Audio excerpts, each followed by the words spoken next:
So, kumusta mga kanoysi? Welcome back sa ating YouTube channel, Filipinoises. So, ngayong araw, another update naman tayo patungkol sa WPS nating mahal. No? So, ang video ito ay mula kay John Reps. So, meron itong pamagat na China ikinagalit ang pagpapadala ng Amerika ng puwersa bilang suporta sa Pilipinas. So, of course, hindi na yan bago kasi ganun naman talaga yung Chinang to. If ever na may good news para sa Pilipinas ay wala, iniiyakan yan. So, bago natin simulan, John Rep, supportahan nyo yan. Tapos, syempre, kung trip nyo ng mga ganitong reaction video, may kasama kayo manood. Huwag nyo na rin kalimutan supportahan yung YouTube channel natin, Filipinoises. So, mga kanoysi, hindi na natin patatagalin pa. Simulan na natin, baka agawin pa ng China. Again, ang pamagat ng video ito, China ay kinagalit ang pagpapadala ng Amerika ng puwersa bilang suporta sa Pilipinas. So, pasensya na kayo sa boses natin kasi parang uubuhin tayo, ano. So again, John Reps, Filipinoises. So like, comment, share, subscribe. Filipinoises. Start.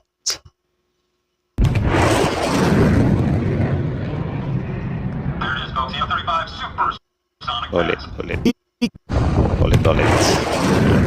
Angas. Ikinagalit ng China ang ginawa ng Amerika kung saan nagpadala ito ng surveillance aircraft sa Skoda habang binubugbog ng barko ng China ang BRP Teresa Magbanwa noong Sabado. Grabe. Matapos naman ang mga panawagan ng Pilipinas ay isang barko naman ang ipinadala ng US Coast Guard sa rehiyon upang ipakita ang pangako nito sa kaalyado.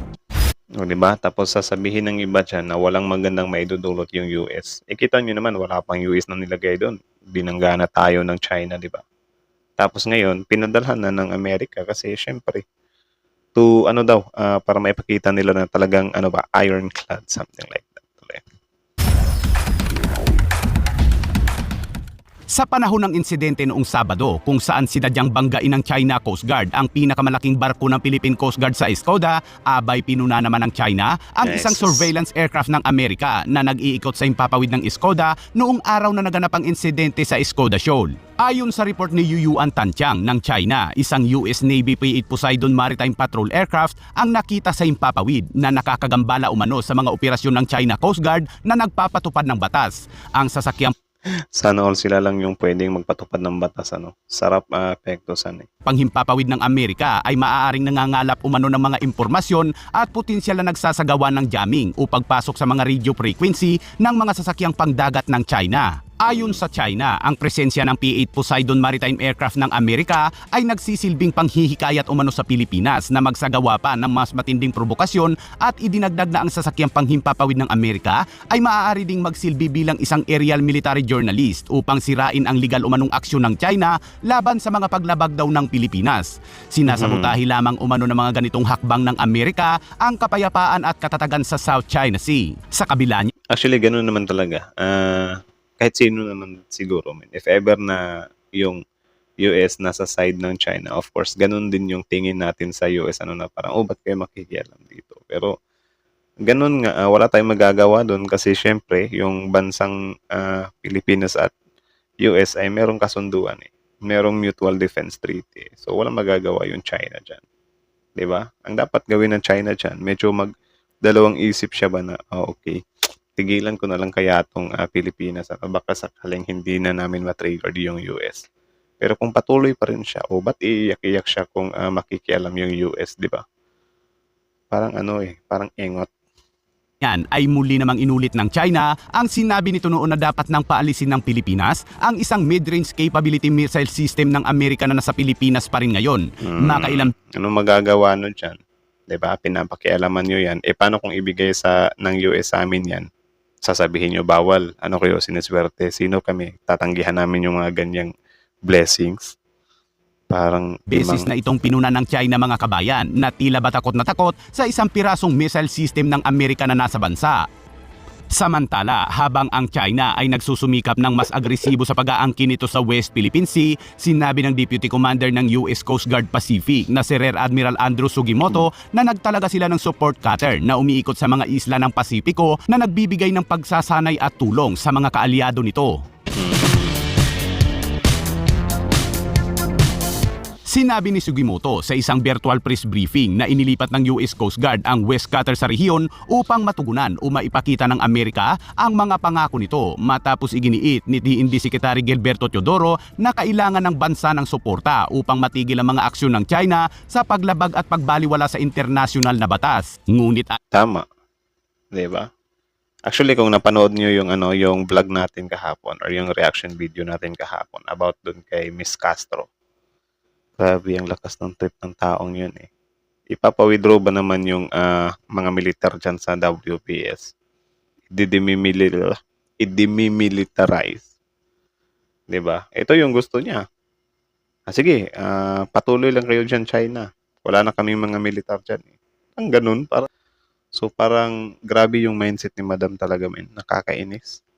ayon sa AFP Chief of Staff ay hindi pa umano napapanahon upang humingi ng tulong sa Amerika para sa mga operasyon ng Philippine Coast Guard sa West Philippine Sea. Hindi lang barko ng US Coast Guard ang nasa rehiyon ngayon dahil nag-ooperate din ngayon sa Philippine Sea ang USS America na isang amphibious assault ship ng US Nako. Navy kasama ang 35th Marine Expeditionary Unit.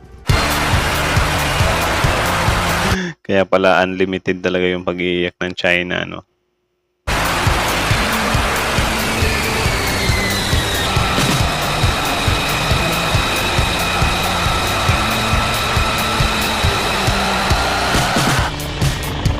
Grabe ang aangas ng mga gamit nila, men. Tapos na ba? Hindi pa. Ang tawag ng chopper na yan. Chopper ba yan? Or fighter plane?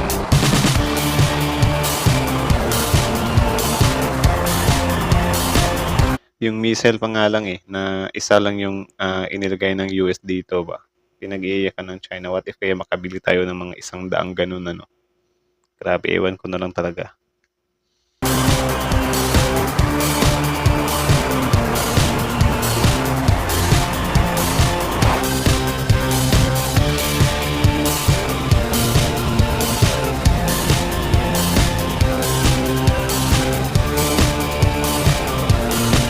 Angas. Tapos na ba? Kailang move lang natin saglit ah.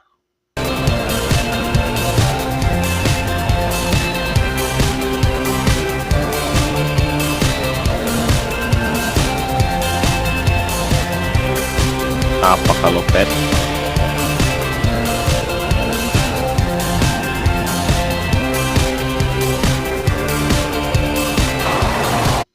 I think tapos na eh. Okay. So parang ano lang pala to. Flinash ni John Reps yung mga ginagawa ng tropang US dyan. So yun lang naman.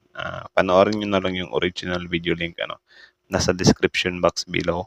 John Reps support nyo yan. Subscribe nyo rin Tapos yun syempre before you leave on our YouTube channel, huwag nyo na rin kalimutan supportahan yung YouTube channel natin, Philippine IC. So like, comment, share, subscribe. So yun lang naman. Grabe. Ay, actually hindi eh. Kasi parang ito yung hinighlight, diba? Na yung mga ipinadala ng Amerika. Sige, panoorin na lang natin muna.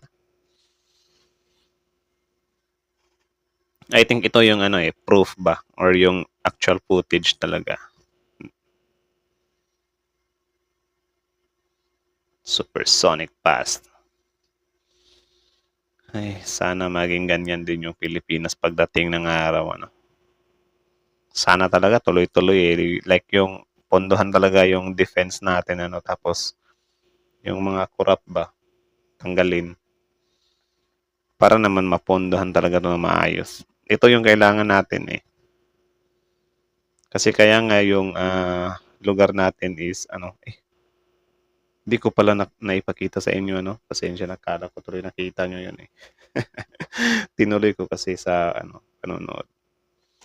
Akala ko na na off ko na pala yung video. Okay, sorry. So yun lang naman. Kita nyo naman yun, 'di ba? Na every time talaga na may gawing mabuti or maganda or tutulungan tayo ng Amerika is of course expect na natin yan na iiyak talaga yung China dyan. Kasi syempre, magkalaban yung rival talaga yung Amerika, China. So parang nag-uunahan sila. Ayaw ng China na umangat yung Amerika. Tapos yun, yung pag-angat kasi ng Pilipinas, men, parang pag-angat na rin yun ng Amerika para sa China, eh. So, parang nati-triggered sila dun. Kaya, yun, ginagawa nila yung best nila para pigilan pigilan tayo na makipag-ugnayan sa Amerika, no? Pero pasensyahan na lang kasi yung presidente natin ay committed talaga siya. Tapos, yun, wala siyang paki sa China. Nasa kanya lang kung ano yung nararapat, kung ano talaga yung right ng Pilipinas ay dapat talagang ano, tapos yung territory natin dapat mapasa atin talaga. So, kodo sa presidente natin, ano, tapos sa Amerika din. Maraming thank you sa Amerika. Kahit na inaaway ng karamihan yung Amerika, ano, sinasabi nila na ang Amerika daw yung ano, magiging dahilan ng gulo. Pero kita nyo naman, men, yung China naman talaga yung dahilan ng gulo. 'Di ba? From the start.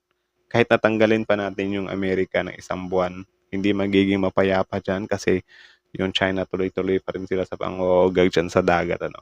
Tapos, yun nga, yung mga raw resupply mission natin, yung mga Coast Guard, mga isda natin, patuloy pa rin nilang bubulihin yan. So, anong i-expect natin, di ba? So, yun lang naman. Kayo na masasabi nyo doon. Comment down below. Tapos yun, pag-usapan natin yan sa comment section. So, again, John Reps, Filipino IC. So, yeah. Like, comment, share, subscribe. Filipino IC is out.